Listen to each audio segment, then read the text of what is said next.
Baka maaring pag-aralan kung nararapat nating alisin ang kapangyarihan ng legislatura na mag-amyenda ng budget dahil nakita nating madali itong maabuso ng mga gahamang nasa pwesto. Yes, Mr. President, we recognize a distinguished colleague from Nueva Ecija and Mindanao, no other than Senator Robin Hood Padilla. Mr. President. Senator Robin Padilla. And sir. Camarines Norte. Maraming salamat po, Ginoong Pangulo at sa ating pinunong mayorya. Assalamualaikum warahmatullahi wabarakatuh. Ginoong Pangulo at sa ating pong mga iginagalang na senador, nagpapasalamat po ako unang-una sa ating liderato, kabilang na po sa ating Senate President Vicente Sotto, sa ating pong Senate President Pro Tempore Ping Lacson, sa ating pong Majority Leader Mig Subiri, at sa lahat po ng mga namumuno sa ating liderato, lalong-lalo na po kay Senador Win Gatchalian bilang Chair ng Finance Committee. Sa loob po ng aking 3 taon dito, masasabi ko pong siya ang pinakamagaling, pinakamahigpit, pinakamaingat at masigasig na tumayo bilang Finance Chairman po natin. At ako po'y nagpapasalamat sa liderato sa pagsusulong ng mga inisyatiba para sa mas malinaw at transparent na proseso ng budget ngayong taon. Taus-puso rin po ako nagpapasalamat na naipasa ang aking mga isinulong na karagdagang pondo sa NCIP, NCMF at Supreme Court para sa pagtatatag ng mga karagdagang Sharia Courts na malinaw na nagpapakita ng malasakit ng Kongreso sa mga sektor na ito ng lipunan. Gayunpaman, malinaw naman po na ako po ay nasa minorya. Kaya kami po, kasama na po si Senator Marcoleta, ay bumoboto ng no sa ratifikasyon ng BICAM report para sa House Bill number 4058 on General Appropriation Bill. Malaki po ang paggalang at tiwala ko sa aking mga kasamaan, ngunit meron lamang po akong mga punto na naisihayag. Una po, sa aking pong pagtantya, ay meron pa rin pong mga hindi klarong alokasyon ng pondo, lalong-lalo na po sa ayuda. At ganun din po ang pagiging Manila-centric ng budget. Ngayon po, ang Mindanao ay nakakakuha lamang po ng 15% sa buong budget.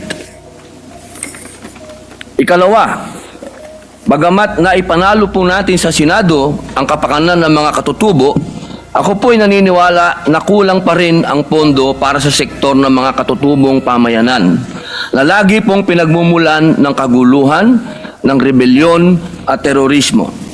At panghuli, nitong nakaraang Pasko, Petsa 23, lumabas pong aligasyon na di umano'y nagkaroon ng insertion ang lahat ng mga senador sa 2025 National Expenditure Program. Ang isyong ito ay naging sentro ng malawakang talakayan at nagdulot ng kawalan ng tiwala ng publiko. Dapat po nating linawin na alinsunod sa ating konstitusyon, ang proseso ng budget ay nagsisimula sa executive. Ang paghahanda ng budget o ang National Expenditure Program, na kilala rin bilang President's Budget, ay kapangyarihan ng Pangulo na ipinagkaloob ng saligang batas. Ang tungkulin at kapangyarihan ng Kongreso na binubuo ng Kamara at Senado sa paggawa ng batas para sa budget ay nagsisimula lamang matapos isubmit ng Pangulo o ng Executive ang NEP sa Kongreso, kasunod ng kanyang State of the Nation Address. Malinaw po na pagdating sa NEP, wala po dapat pangingialam ang legislation sapagkat ito ay pawang kapangyarihan ng sangay ng Executive. Hindi ko po lubos maunawaan kung paano pong naisama ang aking pangalan sa listahan ng mga di umano'y nagkaroon ng insertion sa pondo ng DPWH sa ilalim ng 2025 NEP o tinatawag ngayong Cabral's List. Ginoong Pangulo, napakasakit po nito sapagkat ako po sa panahon na yon ang presidente ng opposition party na sa kalagitnaan po ng kampanya at eleksyon ay nailagay po ang aking pangalan dito. Ito po'y napakasakit po para sa akin. Dagdag pa po rito, Nariyan pa po ang agam-agam na maaari muling maiuwi sa kategory ng for later release ang malaking bahagi ng budget. Partikular na ang amyendang ating inihain sa bulwagang ito. Halimbawa po, sa ilalim po ng 2025 General Appropriations Act, nagkaroon po ako ng iba't ibang amyenda para sana sa mga proyektong makatutulong sa mga tao, at lahat po yun ay nag-umpisa na magmula pa po noong 2023. Sana po, ay hindi na po ito may FLR, pero ang balita po, yun daw pong mga hinog, kami po yun, yung oposisyon, yung mga hinog, ay ma-FLR uli. Kung ganito lang din po ang mangyayari, hindi ba't parang nasasayang lang ang paghihirap at pagsisikap natin sa deliberasyon? Ang FLR ay bahagi ng proseso, pero nagresulta ito ng pagkaantala sa agarang benepisyo para sa mga nangangailangan nating kababayan, lalong-lalo na po yung nag-umpisa ng mga proyekto. Ang deliberasyon at pag-aproba ng pambansang budget ay isang malaking responsibilidad ng legislation na hindi dapat pinababayaan. Huwag sana nating hayaan na ang reputasyon ng Senado at ng buong institusyon ng Kongreso ay masira dahil sa pagkakaroon ng mga aligasyon at kontrobersya. Kung ang mga ito ay hindi tutugunan at itatama, mababaliwala ang maraming buwan, mahabang araw at gabi na ipinuyat at ginugol ni Senator Win Gatchalian upang busisiin ang budget ng bawat ahensya ng gobyerno. Nais ko din pong kunin ang pagkakataon na ito upang ipahayag ang aking mungkahi para sa 2027 budget upang maiwasan ng anumang iskandalo.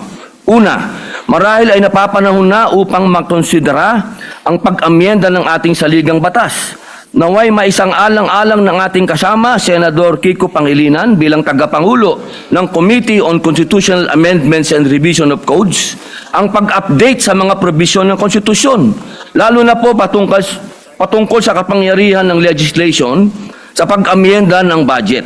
Baka maaring pag-aralan kung nararapat nating alisin ang kapangyarihan ng legislatura na mag-amyenda ng budget dahil nakita nating madali itong maabuso ng mga gahamang nasa pwesto o di kaya'y patibayin ang mga limitasyon sa kapangyarihang ito. Pangalawa, batid ko pong matagal na proseso ang pag-amyenda ng saligang batas dahil sa usapin ng voting jointly at voting separately. Kaya muli, isinusulong ko ang aking panukalang batas, ang Senate Bill 1299 o Mahiya Naman Kayo Act na naglalayong ganap ng alisin sa ekwasyon ang panghihimasok ng mga mambabatas sa pagtukoy, pagpopondo at pagpapatupad ng mga proyekto. Dahil po sa mga nabanggit na kadahilanan, ako po ay bumoto ng no sa House Bill number 4058. Hindi po ibig sabihin na baliwala lahat ang hirap ni Senator Gatchalian. Ako po'y saludo sa kanya.